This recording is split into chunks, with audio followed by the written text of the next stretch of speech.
A lot of students take up to law as a career path, as a profession, because they think that they straight away enter the court and start arguing the case in front of the judges, which is not the case. Law is not just a degree. It carries a lot of responsibility, but also gives a lot of power to you. It is about social impact. It's about influencing fairness and equity. So there is a personality, the trait that is extremely important for you to pursue law. Very important for you to understand who should do law and who should not do law. What you must expect out of a law college and what you should not expect from a law college. And to understand all these questions, we actually have spoken to the experts in the space to understand what kind of student should do law and what they must be careful about when they're pursuing law. There seems to be a sudden increase in the number of students who want to pursue law as a career path. And we wanted to understand why this is happening, and which is what the question is. Why is it that there are so many such increase in people who are choosing law as a career path? Mahesh, this was not the case historically. Although I must say that at least in the Indian context, our freedom movement was hugely inspired by people who were in the field of law. Mahatma Gandhi was a lawyer, Dr. Rajendra Prasad was a lawyer, Sardar Patel was a lawyer, of course, Dr. Ambedkar was a lawyer, Pandit Nehru was a lawyer. So in many ways in India, our freedom movement was led by lawyers who laid the foundations of a democracy, participated in the constitution making process, and even occupied the first members of the Union Cabinet. Having said that, while that was the case, law did not have the kind of imagination attracting the finest students in India. And so even when somebody like me decided to study law in the 1990s, which is almost more than nearly 50 years since independence, the fact remained that the best and the brightest of Indian students historically would go to medicine, engineering, and do so many other things. And frankly, if they couldn't do anything better, they will end up pursuing the study of law. The remarkable thing about the evolution that we have seen since the time I went to law school and now, and clearly the last several decades, is that some of the best and the brightest of school-leaving students are choosing law as a preferred career. This has a number of reasons. First of all, I think the opening up of Indian economy and expansion of the role of the private sector, including the corporate legal profession, opportunities for lawyers to have a much better standard of living, including higher salaries and higher degrees of opportunities and compensation, including legal practice, all of which has possibly contributed to this newfound interest.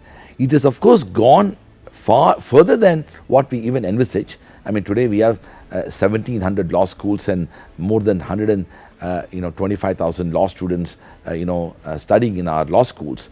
But the fact is, it is still a question of a determined choice that a student ends up making, because you know very well, if you compare, let's say, engineering or even NEET numbers, law, despite all of this, is nowhere near. So there is that evolution that has happened. What are the non-negotiable attributes that make a good student a good lawyer? I think, the people who have, there are many reasons why these things shape their views and attitudes, but those who have developed some degree of a sense of justice, those who want to, let's say, at the heart of what a lawyer does, or people in the field of law who do, is that they want to help other people. They want to make the world a better place.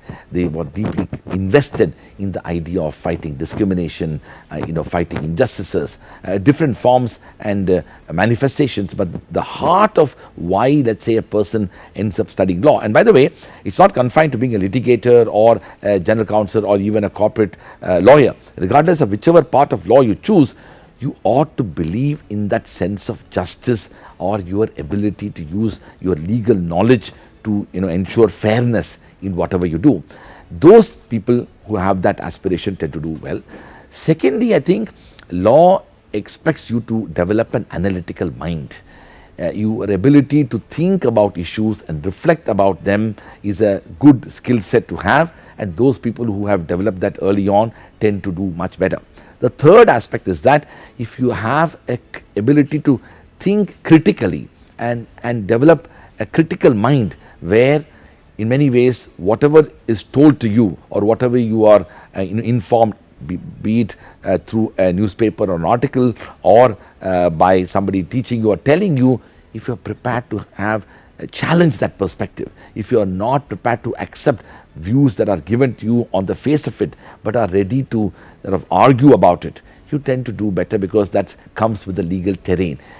In all of this, those who are having a greater sense of mindfulness tend to do much better in law rather than people who kind of adopt a more, let's say, if knowledge is given, perspectives are shared, you assume that they ought to be correct. The fact that law also requires a very high degree of discipline, constant learning, constant updating of your knowledge, and you are mostly spending your late evenings and weekends, literally becoming familiar. Think about, you look at lawyers and judges, good lawyers and let's say committed and responsible judges, they don't have any weekends because they have to be ready, and that's on the litigation side where they have to appear in a court of law on a Monday morning. So they are actually preparing through, and they've just had a long week till Friday.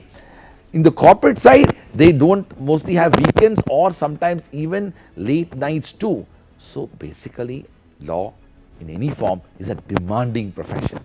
Let students be very clear that this is not, you don't take this lightly, and it has to be understood from the very beginning. Now, do you have an exact answer for this question, that what I am interested in is where I'm going to make the career, or my career choices are going to be absolutely determined by compensation or opportunities?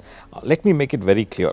As a law student, when you're in the law school, I don't think so you can think about the glamorous positions of either being a lawyer or an advocate, or you cannot conceive that how successful is your advocacy profession is going to be. The reason why I want to tell you is there are a lot of skills that you pick up coming out of the law school, which eventually makes you as a very successful lawyer or a practitioner. It is very important to see how you can develop these skills while you're at the law school, or you develop these skills while you're at the profession.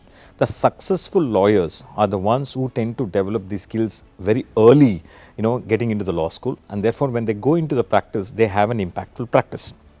And there are that confused lot who are not able to come to terms are the ones who are not able to pick up those skills. Sir, we already covered who should do law, the kind of aptitude, the attitude, the kind of person that one should be to do law. But can you tell the student who should not do law? Because that's very important. We need to bring it to realism in terms of it not being a fallback option. So, in your advice, in your suggestion, what is the kind of student who should not pursue law as a profession? That's why I brought in the idea of public service.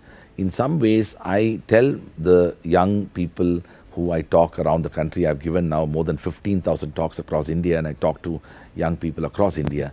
And I always tell something that if your sole objective is to make money, and a lot of money, and at a relatively short span of time, law is not for you at all.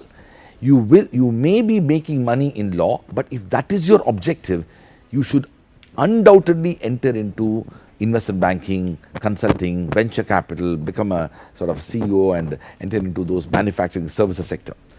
If your goal, at least part of it, is about helping people, fighting injustice, contributing to building a just society, engaging in using law as an instrument of social change, strengthening our democratic institutions, being part of an effort to strengthen our constitutional values, regardless of whether you choose that path in the corporate sector or otherwise, if your objective or some part of your liking is towards this, then you will also make money and will end up being more satisfied about your contribution in the law.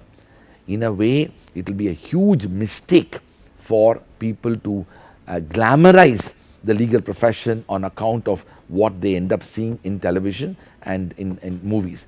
Frankly, not at all. I strongly believe that it is also a question of built awareness and information about it. I would even argue that today, at least at this point of time, law has become the new engineering. It has even become the new humanities and social sciences. A lot of students, or good law schools in particular, don't end up studying law in an isolated manner.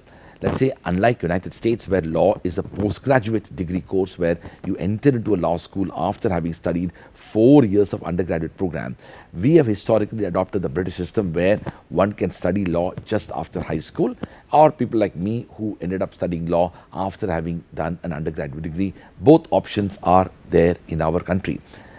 I don't believe that there are any prerequisites for the study of law.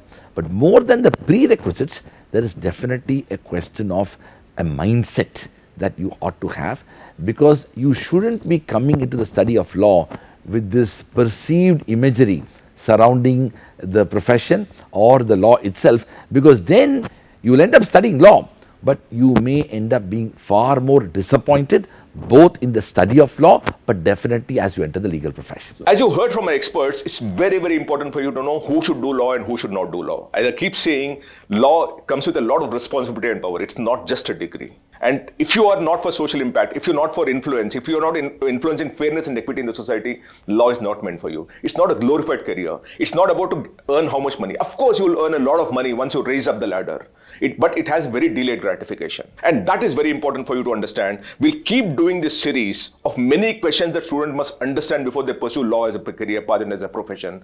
Keep watching this series before you pursue law as a career path.